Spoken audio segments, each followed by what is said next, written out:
Welcome to my channel Chem Time. Good morning, friends. My name is Dr. CHV Subbarao. I did my doctorate in chemical engineering from Andhra University. I did my master's from Indian University of Science, Bangalore. I am assisted by two of my students, Mr. Vinay Kumar and Mr. Ketan. Vinay Kumar is a BTech Chemical Engineering graduate and Mr. Ketan is BTech Mechanical Engineering graduate. And the videos I am going to present are helpful to chemical, mechanical and agriculture engineering students. In my last video, I stressed upon when do you go for logarithmic mean temperature difference and when do you go for arithmetic mean temperature. And today's video is focus will be more on what are the factors to be considered while designing the shell and tube heat exchanger. I start the presentation by highlighting the significance of 26th April. This is the day where Mr. Richter was born, and Richter was the inventor of the Richter scale, which measures the magnitude of earthquake on logarithmic scale. Coming to the presentation on design of shell and tube heat exchanger, my presentation covers types of thermal design and what are the resistances to be encountered in the thermal design of heat exchanger and what are the governing factors to be considered. Now, there are two important methods for thermal design of heat exchangers.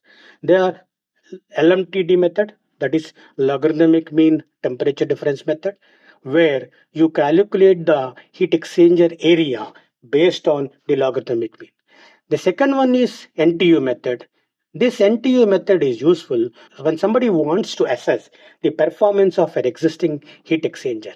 In this particular method, the outlet temperature of hot fluid and outlet temperature of cold fluid are calculated and they can be compared with the plant data. In my subsequent videos, I'll be focusing upon these two methods, LMTD method and NTU method. And as I mentioned, these methods are useful to chemical, mechanical and agriculture engineering people. Now, coming to the various resistances that need to be encountered in the design of shell and tube heat exchanger, one is the resistance on the shell side because of the convective heat transfer coefficient.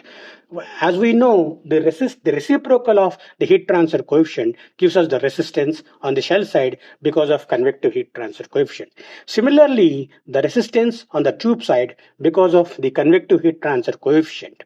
And as we know, the reciprocal of the heat transfer coefficient gives us the resistance for the case of convective heat transfer coefficient.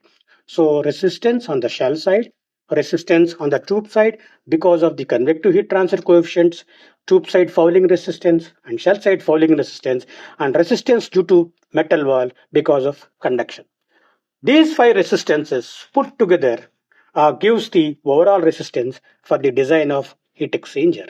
And the highest resistances in these five resistances is called controlling resistance. And all of us, while designing the heat exchanger, play around the controlling resistance. There are two design standards that are available for design of the heat exchanger. One is TEMA, that is Tubular Exchangers Manufacturers Association. This designs heat exchangers up to 60 inches shell diameter. The second one is ASME Section 8 Division 1, that is meant for shell diameters beyond 60 inches. Coming to the governing factors that need to be considered, which fluid to be placed on the tube side and which fluid to be placed on the shell side. High pressure steam has to be placed on the tube side, because if high pressure steam is placed on the shell side, the shell thickness is going to be increased and it adds to the cost of the heat exchanger. Similarly, if you refer to a corrosive fluid, that also has to be placed on the tube side. Highest fouling stream on the tube side and toxic fluid also has to be on the tube side. And when you talk about more viscous fluid like molasses, it has to be placed on the shell side. And lower flow rate stream also has to be on the shell side. Stream with low heat transfer coefficient has to be on the shell side. And we provide fins if the shell side heat transfer coefficient is less than 30% of the tube side heat transfer coefficient. Now, coming to the velocities that need to be maintained, if you are referring to vapor, the vapor has to be processed under vacuum. The velocity need to be 50 to 70 meters per second. If the pressure is atmospheric pressure, it is 10 to 30 meters per second. And if it is high pressure, 5 to 10 meters per second.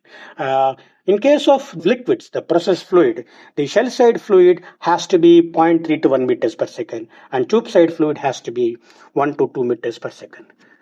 Actually, through this presentation, my main interest was to discuss the approach, meeting, and crossing parameters. I have come across some definitions of approach, and I believe whatever the definition I am going to discuss would be more appropriate. Approach temperature is defined as the difference in temperature between the hot fluid outlet and cold fluid inlet. And the advantage of this approach is to assess the performance of a heat exchanger, whether it is going to foul or not.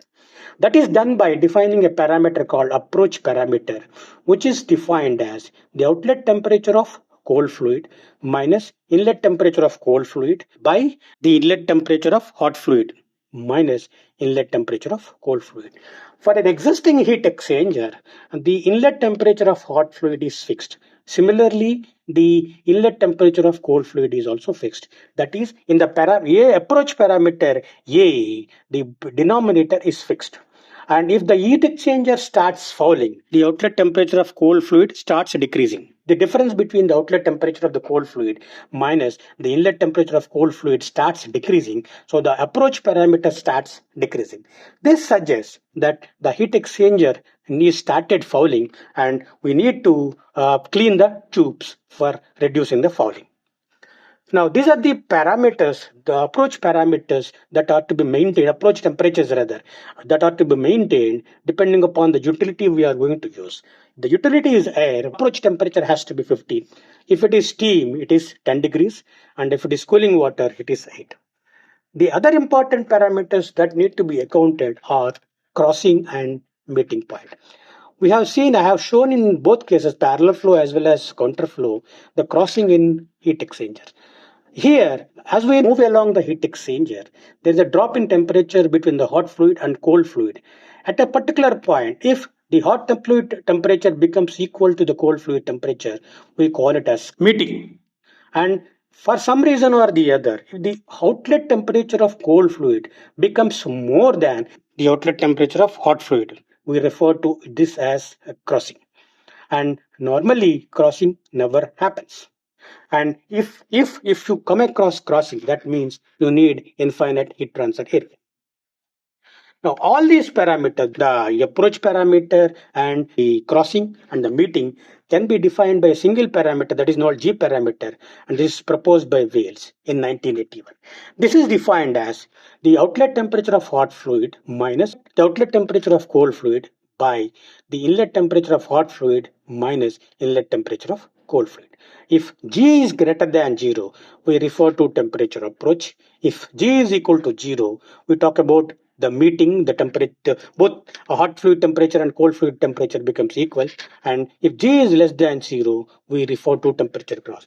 We have to design the heat exchanger in such a way that either G is equal to 0 or G is less than 0 is not permissible. With this, I conclude my presentation. Thank you. Request you to like, share, and subscribe my channel.